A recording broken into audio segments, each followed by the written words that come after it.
Shri N Sreekumar, ഈ തെരഞ്ഞെടുപ്പിന്റെ narrative set ചെയ്യുന്നത് ആരാണ്? അവസാന ലാപ്പാകുമ്പോൾ നമ്മൾ അവസാനത്തെ 2 ദിവസങ്ങളിലാണ് നിൽക്കുന്നത്.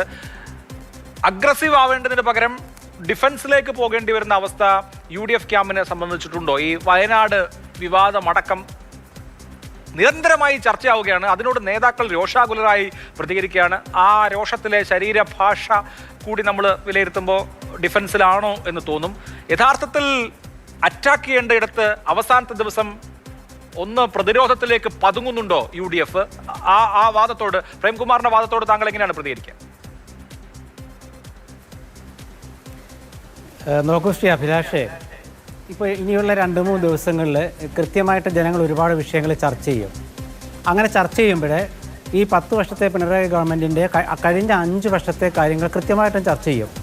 അതിൽ മുഖ്യമന്ത്രിയുടെ ഓഫീസുമായി ബന്ധപ്പെട്ട മാസപ്പടി വിവാദം ചർച്ച ചെയ്യും.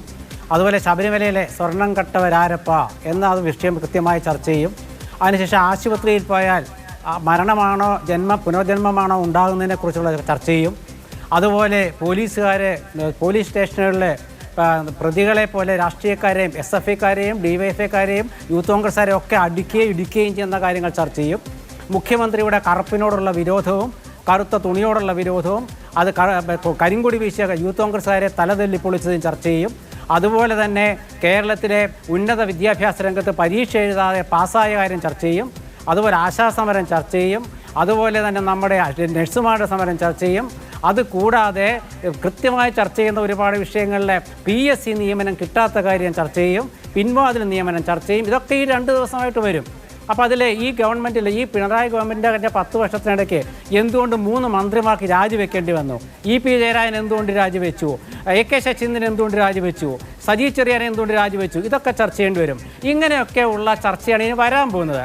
ഇപ്പോൾ താങ്കൾ ചോദിച്ചൊരു കാര്യമുണ്ട്, ചില സന്ദർഭങ്ങളിൽ ചില ചോദ്യങ്ങൾക്ക് ഉത്തരം കൊടുക്കേണ്ടി വരും. അല്ല, ജനം ചർച്ച ചെയ്ത ജനത്തിൻ്റെ മനസ്സിലുണ്ടല്ലോ. സമൂഹം ചർച്ച ചെയ്യാച്ചാൽ സമൂഹം ചർച്ച ചെയ്യുന്നത് നമ്മൾ കാണില്ല. അഭിലാഷ പറഞ്ഞ പോലെ അവരെ ചർച്ച ചെയ്തുകൊണ്ടിരിക്കുക. ഞാൻ പറഞ്ഞുതരാം. ഡിസംബറിലെ പഞ്ചായത്ത് തെരഞ്ഞെടുപ്പിൽ തൂത്തുവാരി UDF തൂത്തുവാരി. അതിനുശേഷം കഴിഞ്ഞ കുറച്ച് ദിവസമായിട്ട് നമ്മുടെ നാട്ടിൽ ഒരു ധാരണ പരത്തിയിരിക്കുക. LDF അവരുടെ എല്ലാ ദോഷങ്ങളും മാറ്റിമറിക്കാൻ മുഖ്യമന്ത്രിക്ക് സാധിച്ചു. അതിൽ നിർഭാഗ്യവശാൽ ചില മാധ്യമ സുഹൃത്തുക്കളിൽ പെട്ടുപോയി. കാരണം കേരളത്തിൽ പിണറായി തിരിച്ചു വരാൻ പോകുന്നു. ഇത് കേട്ടപ്പോൾ ആശങ്കയായി ഒരു വിഭാഗം ജനങ്ങൾക്ക്, നിഷ്പക്ഷമതികൾക്ക് ആശങ്ക. എന്താണ് ഇങ്ങനെ ചാനലുകൾ പറയുന്നത്? UDF പിന്നാക്കം പോകുന്നു. 1 സീറ്റിൻ്റെ LDF, അര സീറ്റിൻ്റെ LDF എന്നുള്ള രീതിയിൽ വരുന്നു. ഏതാണ്ട് ചാനലുകളിലൊക്കെ ഒരേ രീതിയിൽ സർവേ വരുന്നു. ഇങ്ങനെയൊക്കെ വരുമ്പോൾ അതൊക്കെ എന്തുകൊണ്ടാണെന്നൊരു തോന്നൽ വന്നിരിക്കുകയാണ്. അത് മാത്രമല്ല, മുഖ്യമന്ത്രിയുടെ PR വർക്ക് അതിഗംഭീരമായി നടക്കുന്നു. LDF അല്ലാതെ മറ്റാരെ എന്ന മുദ്രാവാക്യം മാറുന്നു. പിണറായി അല്ലാതെ മറ്റാരെന്ന മുദ്രാവാക്യം CPM ചാനൽ കൊണ്ടുവരുന്നു.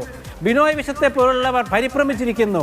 MA ബേബിയെ പോലുള്ള ദേശീയ നേതാക്കൾ പറയുന്നു കമ്മ്യൂണിസ്റ്റ് പാർട്ടിയിലെ കൊഴിഞ്ഞുപോക്ക് ഞങ്ങൾ ഇലക്ഷൻ കഴിഞ്ഞാൽ ചർച്ച ചെയ്യുമെന്ന് പറയുന്നു. ആകെ പരിഭ്രാന്തി. അതിനിടയ്ക്ക് മുഖ്യമന്ത്രി എന്ന് പറയുകയാണ് ശ്രീ പ്രേംകുമാറിനെ പോലുള്ളവർക്കൊക്കെ ചർച്ച ചെയ്യാൻ വേണ്ടി ഒരു വിഷയം ഇട്ടുകൊടുത്തു. വയനാട്ടിൽ ശ്രുതിക്ക് വീട് വെച്ച് കൊടുക്കാത്തവർ ആദ്യം അത് വെച്ച് കൊടുക്കട്ടെ എന്ന്. ആ മുഖ്യമന്ത്രി അതിനു മുമ്പ് ആ വീട് വെച്ച് കൊടുക്കാമെന്ന് പറഞ്ഞ ആ സംഘടനയുടെ പ്രതിനിധിയായ ഒരു വനിത വന്ന് സംസാരിച്ചത് എന്തുകൊണ്ടാണ് മുഖ്യമന്ത്രിയുടെ ആരും ശ്രദ്ധയിൽപ്പെടുത്താത്തത്? അതുകൊണ്ടായിരിക്കും അദ്ദേഹം അങ്ങനെ പറഞ്ഞത്. പക്ഷേ മുഖ്യമന്ത്രി ഒരു കാര്യം പറഞ്ഞു, വയനാട്ടിലെ ജനങ്ങളെ പറ്റിക്കുന്നൊരു കാര്യം ഇന്നത്തെ മുഖ്യമന്ത്രി ഒരു കാര്യം പറഞ്ഞു. ഇന്ന് പറഞ്ഞു, എന്താ പറഞ്ഞതെന്നറിയാമോ? 178 വീട്ടിൽ ആരും താമസിക്കുന്നില്ലെന്ന് പറഞ്ഞു. അപ്പോൾ അദ്ദേഹം പറയുകയാണ്, ഈ 178 വീട്ടിൽ വിഷു ആകുമ്പോഴത്തേക്കും ഏതാണ്ട് അടിസ്ഥാന സൗകര്യങ്ങളൊക്കെ ഞങ്ങൾ ബലപ്പെടുത്തും. കാരണം ഒന്നും ചെയ്യാതാണല്ലോ ഉദ്ഘാടനം നടത്തിയത്, തെരഞ്ഞെടുപ്പിൽ വോട്ട് കിട്ടാൻ വേണ്ടിയിട്ട്. അപ്പോൾ വിഷുവിന് മുമ്പ് ഞങ്ങളത് ശരിപ്പെടുത്തും. അപ്പോൾ വിഷുവിൻ്റെ അന്ന് താമസിക്കാം. നമ്മുടെ നാട്ടിൽ വോട്ടെടുപ്പ് എന്നാ അഭിലാഷേ? 9-ാം തീയതിയാണ്. അപ്പോൾ 9-ാം തീയതി കഴിഞ്ഞാൽ ഇവർ താമസിച്ചാൽ എന്ത്, താമസിച്ചില്ലെങ്കിൽ എന്ത്? ഇങ്ങനെ പറ്റിക്കണോ വയനാട്ടിലെ ജനങ്ങളെ? അത് കൂടാതെ താങ്കൾ ചോദിച്ച മറ്റൊരു കാര്യമുണ്ട്. ഈ വയനാട്ടിലത്തെ ഒരു വിഷയമുണ്ടല്ലോ, അവിടെ ജനങ്ങൾ ചർച്ച ചെയ്തു. ഡിസംബറിൽ ജില്ലാ പഞ്ചായത്തിൽ 17-15 സീറ്റുമായിട്ട് UDF വയനാട് ജില്ലാ പഞ്ചായത്ത്. ഇപ്പോൾ ശ്രീ പ്രേംകുമാർ പറഞ്ഞ ഒരു ഇഷ്യൂ ഉണ്ടല്ലോ, MN വിജയൻ്റെ, അത് കൽപ്പറ്റ അത് സുൽത്താൻ ബത്തേരി മുനിസിപ്പാലിറ്റിയിലാണ്. 10 വർഷത്തിന് ശേഷം ബത്തേരി മുനിസിപ്പാലിറ്റി UDF തിരിച്ചു പിടിച്ചു. ഇതൊക്കെ നിങ്ങൾ മനസ്സിലാക്കണം. മാത്രവുമല്ല, അവിടുത്തെ ഭൂരിപക്ഷ പഞ്ചായത്തുകളും UDFന്റെ കയ്യിലായി. ഇനി അത് ശരി, അങ്ങനെയുള്ള ധാരാളം വിഷയങ്ങൾ വരും. സ്വർണ്ണം കട്ട വിഷയമൊക്കെ പക്ഷേ ചില സ്ഥാനാർത്ഥികൾ പാട്ടം പാടുന്നതിനപ്പുറത്ത് ഗ്രൗണ്ടിലുണ്ടോ എന്നുള്ള കാര്യത്തിൽ എനിക്ക് സംശയമുണ്ട്.